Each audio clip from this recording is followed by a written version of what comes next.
করছে? আয়নকে ধরেছিল? আয়ন যাও, আমি তোমার ভিডিও করি।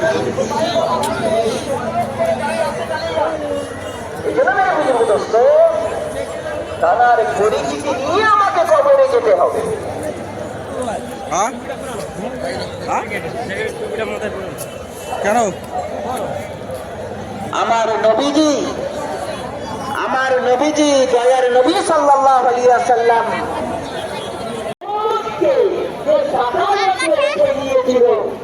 যে আমাদের মধ্যে রেখে দিয়েছিল, রসুল নবীর মধ্যে রেখে দিয়েছিল, ওই সাদার মধ্যে সেটা, ওই সাদার মধ্যে সেটা। চলো ভিতরে যা হচ্ছে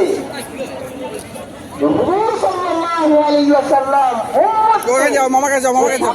মধ্যে রেখে দিয়েছে, ওই সাদার মধ্যে আনে বলা হয়ে যায়। এই জন্য চাইলে যে সাথীরা আছি এই ফিরাজি দাওয়াতের মাধ্যমে সাথীদেরকে, এই ফিরাজি দাওয়াতের মাধ্যমে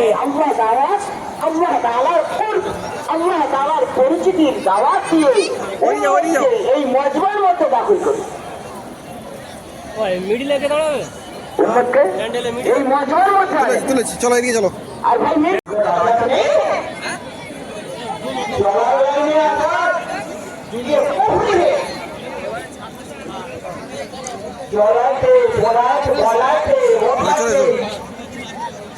আমার পোশাকের মধ্যে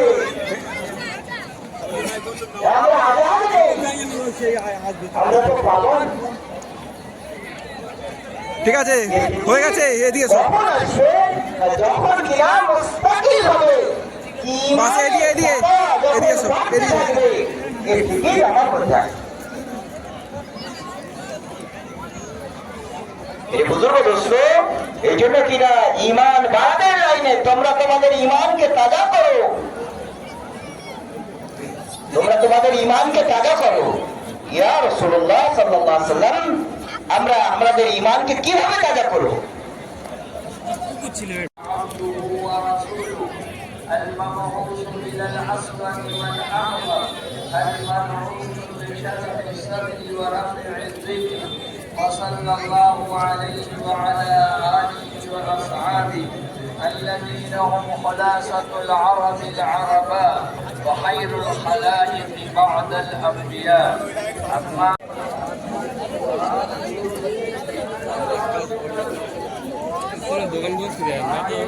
এদিকে এসো, এদিকে এসো।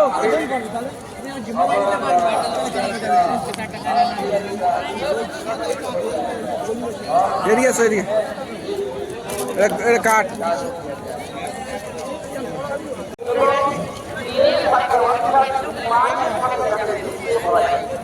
চলো ক্যামেরা করছি।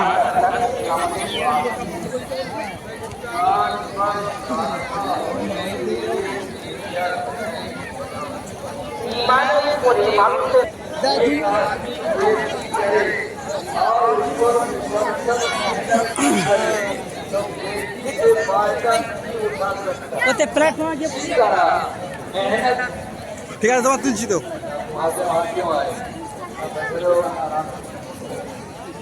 আমি তোমার পেছনে আছি।